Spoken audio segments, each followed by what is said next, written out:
जिन बातों को पूरी दुनिया वर्षों से जानती है, उन बातों को फिर से सार्वजनिक करने को लेकर अहिरवाल के नेताओं में होड़ लगी हुई है। एक नेता वार करता है तो दूसरे पलटवार करने से नहीं चूक रहे। भाजपा के नेता आपस में सिर फुटबॉल कर रहे हैं, जबकि हाईकमान मूक दर्शक बनकर सब कुछ देख रहा है। पिछले एक पखवाड़े से भी अधिक समय से ऐसा चल रहा है। ऐसा लगता है जैसे किसी की मौन सहमति कुछ नेताओं को बोलने के लिए प्रेरित कर रही हो।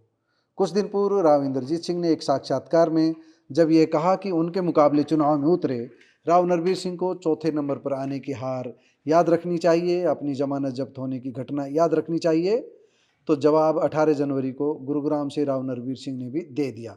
अवसर था मनरेगा के विरोध में उतरी कांग्रेस को जवाब देने का, लेकिन नरवीर साथ में राव इंद्रजीत सिंह को भी जवाब दे गए। राव ने अपने साथ हुए चुनावी मुकाबले में नरवीर को जमानत जब्त होने की याद दिलाई, तो हाथों हाथ राव नरवीर सिंह ने भी जवाब दे दिया। सीधे कह दिया कि राव इंद्रजीत सिंह को ये नहीं भूलना चाहिए कि उनकी पहली चुनावी जीत उन्हें चुनाव हरा कर ही हासिल हुई थी। यानी सीधे सीधे राव नरवीर सिंह ने कह दिया कि वे पहली बार विधायक तब बने थे जब राव इंद्रजीत सिंह को जाटूसाना के चुनावी मुकाबले में हराया था। नरवीर सिंह ने चुटकी लेते हुए यहाँ तक कह दिया कि शायद राव इंद्रजीत पर उम्र का असर आ गया है, जिसके चलते उन्हें अपनी हार की बात याद नहीं रही। आइए सुनते हैं राव नरवीर सिंह ने क्या कुछ कहा। अब मैं आपके द्वारा कहना चाहता हूँ, मेरा तो राजनीतिक जीवन ही राव इंद्रजीत को हरा के शुरू हुआ। वो पहले की बात भूल गए। जब मैं 26 साल का था तब मैं जाटसाना से चुनाव लड़ा और राव इंद्रजीत का आज भी गढ़ है। मैंने वहीं जाकर राव इंद्रजीत को हराया। मेरा पहला चुनाव ही राव इंद्रजीत के खिलाफ शुरू हुआ था। ये वो 2009 से पहले की बात नहीं बताई, 2009 की बता गए। तो मैं याद वाला हूँ, उम्र के तकाजे के हिसाब से भूल गए होंगे वो। विपक्षी पार्टियों द्वारा एक दुष्प्रचार किया जा रहा है कि इसका गलत इस्तेमाल हुआ है। मैं ये आप लोगों के माध्यम से हरियाणा की जनता को बतलाना चाहता हूँ कि जी राम जी नाम ये मनरेगा के उस पर रखा गया है।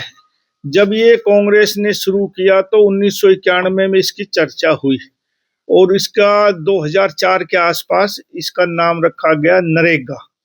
और नरेगा के बाद इसका 2000 के एक बार बाद में भी इसका नाम बदला गया। महात्मा गांधी जी के 2 अक्टूबर के जन्मदिन पर इसका नाम मनरेगा रखा गया। अब 2025 में भारतीय जनता पार्टी ने सरकार ने इसका नाम कर दिया विकसित भारत जी राम जी। इसमें ये हुआ कि पहले गारंटी होती थी 100 दिन की, अब इस बिल में हुआ है कि 125 दिन की गारंटी और 60 दिन की छूट दी गई है। जब कटाई और बिजाई का जमींदार या मजदूरों का समय होता है तो उसमें इसकी छूट दी गई है। अमूमन तौर पे ये देखा जाता है प्रैक्टिकल तौर पर कि जब गांव में मनरेगा के तहत पंचायतें काम करवाती है तो खास तौर से हरियाणा में मजदूर तबका काम नहीं करता।